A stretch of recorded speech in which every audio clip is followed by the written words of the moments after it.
you know, we're in the midst of starting to get ready for Georgia Tech. Obviously, our guys are just coming out of exams. Most of our work up until this point's been, you know, purely fundamental against our own defense. And you know, Sunday we'll begin to start to work towards Georgia Tech a little bit. That said,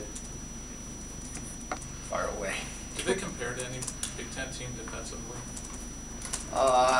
You know, well, they're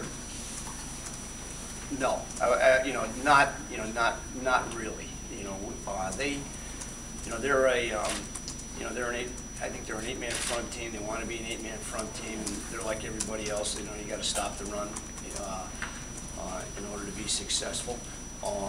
They have played, their base is a 4-3, but they've played a 3-4 against Clemson in the last ball. You know, the last ball game was a little.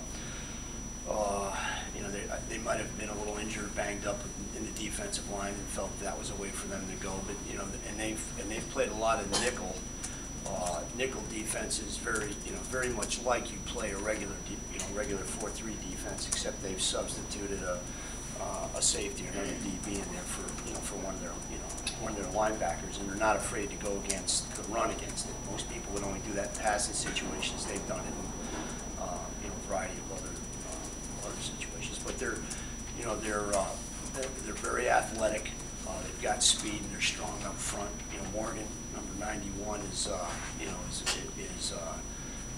really a force to deal with, and we got to know where he is and what he's up to. They'll obviously play him on either edge, and sometimes they'll stand him up inside. They can do a variety of different things with him. He's a very good player and extremely productive, but so is the rest of their defensive line. A lot of speed in the secondary, and at the linebacker position as well. The secondary, though, has been a problem, hasn't it? In what regard? Giving up a lot of yards. I think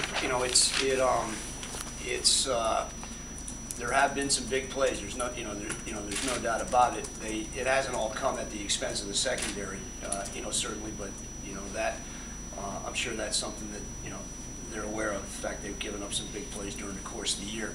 The only problem with that is after each big play that that you see them give up, normally when you go back to the next series that the offense has the ball, there's 7 more points on the board and about 6 or 8 minutes taken off the clock. So it might not be the problem that everybody might think it is, but there have been some big plays in some situations. Is Morgan the kind of guy that you have to almost double team a little bit? I mean, he's so. You watch films, he just takes over games. Yeah, I don't know that you can. You can't afford to double team a guy, because that leaves somebody else open in what we're normally trying to do. You can get some help, over there, with him, but it's gonna come down to we're gonna have to be able to block him, and because you can't just run away from him. We're gonna have to block him. That's gonna be a big challenge for our guys up front.